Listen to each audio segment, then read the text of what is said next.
Bonjour, j'espère que vous allez bien et que vous avez passé une bonne semaine. Je n'ose pas vous demander si vous avez bien profité du printemps qui pourtant était bien là, car ce n'est pas tout à fait recommandé de se promener en ce moment. C'est pourtant un moment où on aurait envie d'aller dans les bois, les jardins, les parcs. À défaut, je vais donc vous proposer aujourd'hui, vous l'avez deviné, une promenade dans quelques-uns de ces jardins. Donc des espaces verts dans Paris, on n'a pas toujours l'impression qu'il y en a beaucoup. Par exemple, si vous habitez le 9e, le 10e ou le 2e arrondissement, c'est sûr qu'il n'y a pas beaucoup d'espaces verts.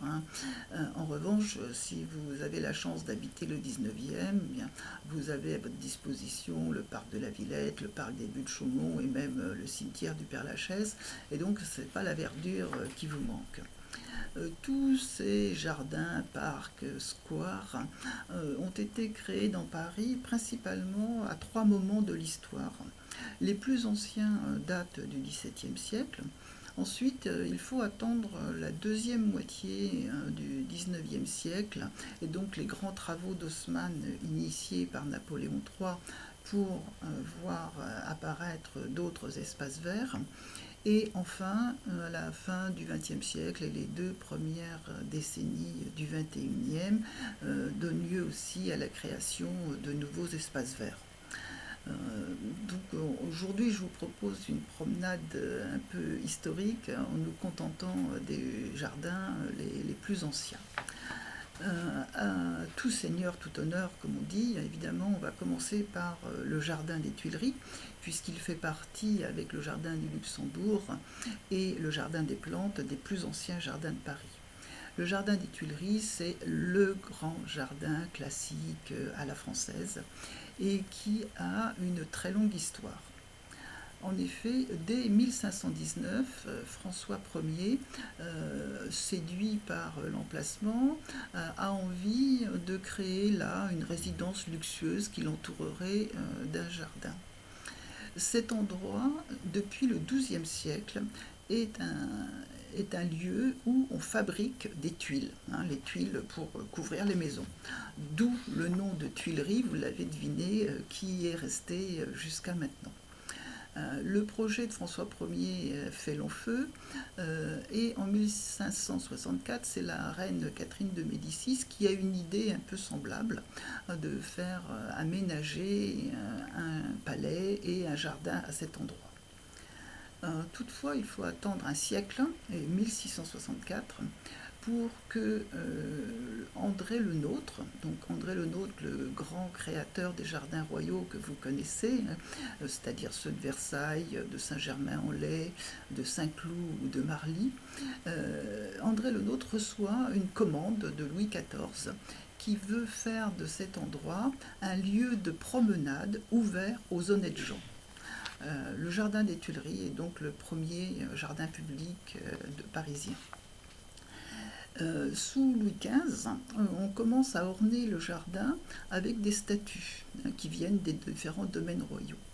Et c'est sûrement un des charmes du jardin des Tuileries, c'est qu'on se promène au milieu des statues, car le jardin a été enrichi au fil du temps de statues. Vous pouvez voir des statues de Rodin, par exemple.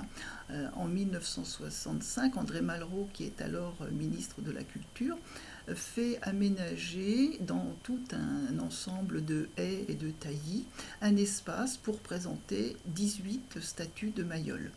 On peut voir aussi des statues modernes et contemporaines comme celle de Max Ernst, de Giacometti, de Dubuffet, de Henri Moore ou plus récente encore de Louise Bourgeois ou de Giuseppe Pennone. Ce jardin est donc un endroit où, conformément à sa vocation initiale, se passent des grands rassemblements et des grandes fêtes populaires. Par exemple, c'est là qu'en 1783, les Parisiens ébahis voient s'élever dans le ciel le premier ballon à hydrogène. Ou encore, à la fin du XIXe siècle, je crois que c'est en 1898, se tint le premier salon de l'automobile. Quant au palais lui-même des Tuileries, eh bien, il disparut lors des affrontements de 1871 et il fut complètement détruit peu après, ce qui donna l'occasion de construire, d'aménager ce que vous connaissez maintenant comme le jardin du Carrousel, hein, qui prolonge le jardin des Tuileries.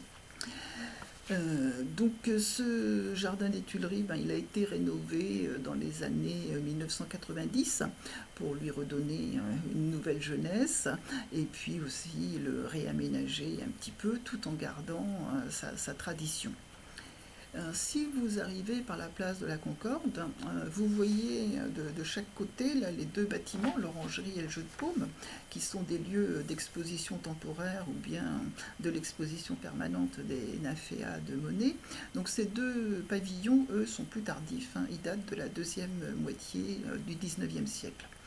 Le jardin est aussi fameux pour ses bassins, et notamment le grand bassin octogonal qui est le plus près de la Concorde, et que nous connaissons bien à l'association, puisque traditionnellement, c'est là que nous nous rassemblons, étudiants et animateurs, le dernier lundi du mois de juin, pour un pique-nique pendant la soirée, afin de nous dire au revoir pendant les vacances d'été.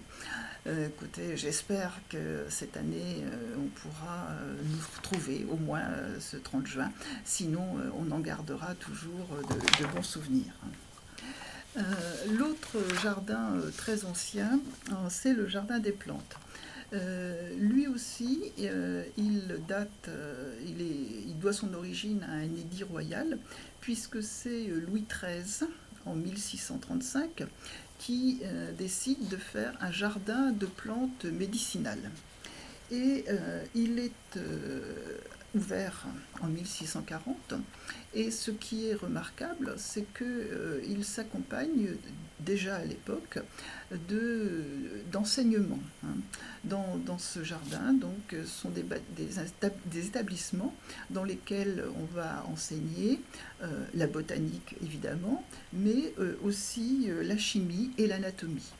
Et ce qui est tout à fait novateur et remarquable, c'est que cet enseignement est dispensé en français. Et c'est tout à fait nouveau parce que jusqu'à présent, tous les enseignements étaient dispensés en latin.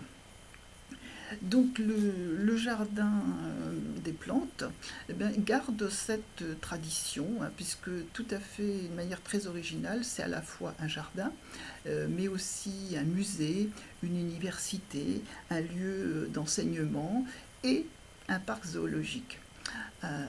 En effet, en 1793, sous la Révolution, est décidée la création du Muséum d'histoire naturelle, et on va d'en faire un lieu d'enseignement où se succéderont des scientifiques très renommés dans une douzaine de disciplines. Et simultanément est créé ce qu'on appelle la ménagerie, c'est-à-dire le petit zoo du jardin des plantes. Ce, Comme tout jardin qui se respecte, il va se développer, et notamment au cours du XXe siècle, on va créer beaucoup de petits jardins à l'intérieur du jardin. Hein, par exemple, un jardin potager, le jardin des iris, le jardin des pivoines. Les grandes serres ainsi que la galerie de zoologie furent restaurées à la fin du XXe siècle. La galerie de zoologie, c'est devenu ce que vous connaissez maintenant, la grande galerie de l'évolution, que vous avez sûrement visitée. Quant aux serres elles-mêmes, maintenant, elles sont visitables. Donc le jardin des plantes est un endroit où on peut non seulement profiter de la nature, mais aussi d'une sorte d'enseignement sur toutes les matières dites, disons, naturelles. S'il y a un regret en ce moment, c'est effectivement de ne pouvoir aller se promener dans ce jardin des plantes. Moi, c'est toujours une visite que je fais au mois de mars ou avril, et je ne suis pas la seule, parce qu'on aime aller y admirer un magnifique cerisier fleur du Japon, qui est absolument remarquable, dont au moment de sa pleine floraison, c'est une masse blanche et parfumée qui cascade jusqu'à terre et qui attire évidemment beaucoup d'amateurs et de photographes. Donc on va se contenter pour cette année d'en garder le souvenir, et pour compléter, je vous mettrai cette photo sur la page Facebook de l'association. On va s'arrêter là pour cette promenade parisienne. J'espère que ça vous fera rêver un petit peu, et surtout que vous ne serez pas triste de ne pouvoir en profiter. Ça reviendra. Donc je vous souhaite une bonne fin de semaine, une bonne fête de Pâques, et à la semaine prochaine.